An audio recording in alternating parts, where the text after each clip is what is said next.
এই শীতে আর রান্না বান্না করতে ভালো ঠায় না। আজ রান্ধুম কাল খামো, এই এলো কথায় ধো। গরম গরম ভাত রাঁধছি, আর এই যে আজকে কচুর শাক ইলিশ মাছের মাথা দিয়ে রাঁধছি।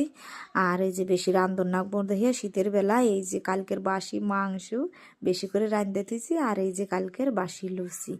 তাই দাহদি কত খাবার হয়ে গেছে আজকে, এরম শীতের সময় এরম করে খাওয়ার লাগে। আজ রান্ধুম আর কালকে খাম, অত রান্না বান্না পাল্টে না। এদিকে বড় মশাই কবে না আমি খালি মাংস দিয়ে খাম না, তাই ভাবলাম যে ঘরে ইলিশ মাছের মাথা রয়েছে, কচুর শাক রাঁধতে দিই।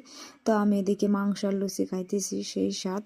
তো বড় মশাই কবে না আজকে কচুর শাকটা যা হয়েছে, তা আমি কই কি কয় আমার রান্না আবার ভালো খাইলো। ওই আমি একটু নিয়ে দেখলাম কেমন হয়েছে। এতকাল পরে যে আমি কি শুনলাম আমার রান্না বলে ও ভালো খাইতেছে।